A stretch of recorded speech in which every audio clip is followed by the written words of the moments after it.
Good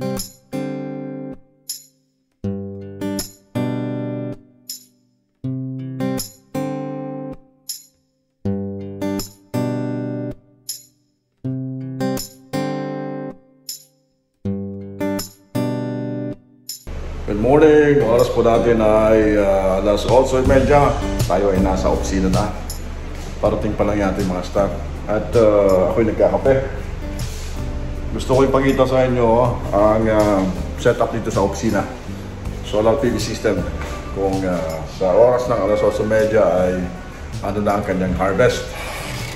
Siya nga pala, itong setup na to ay kompleto yung avail o mapapurchase dito sa from solar panel, inverter to battery, tsaka accessories, mounting system, wires and cables, dito po pwede.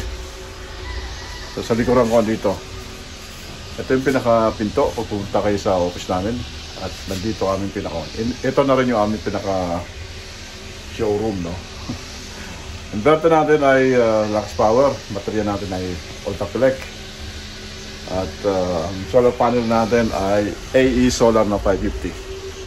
Okay, ito yung 300 amp hour na available sa atin. Meron din kaming 200 amp hour na Ultrapelec. Ito naman ay 6 kilowatt. Ang total ng ating solar panel ay 8 kilowatt peak. So again, lahat ito from isolator switch, ATS, accessories, safety devices, MCCB. At kung gusto nyo pagawan din ng pinaka-stand na ganito, ay gumagawa rin kami, Dito lang yan sa JFL Solar. So silipin natin ang ating system, kung anong performance. Sa string 1 ay meron pa yung 2.3. Sa string 2 naman ay 2 kilowatt. At ang load natin sa loob ng opisina ay 520. Hirap mag-focus. At 3.7 naman ang pumapasok sa baterya.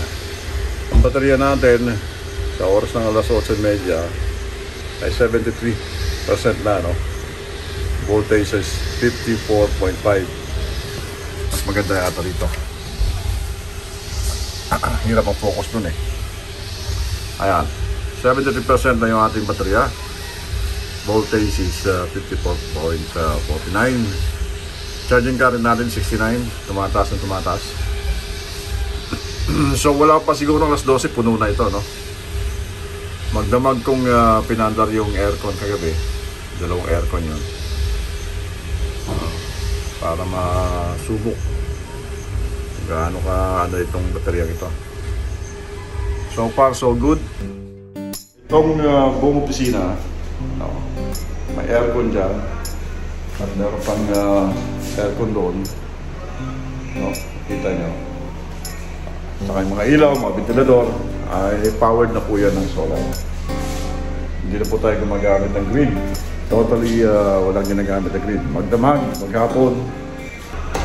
So welcome po kayo na mag-inquire. Welcome po kayo na mag-walk-in dito sa JFL Solar. Magandang araw po muli. JFL Gaspi po.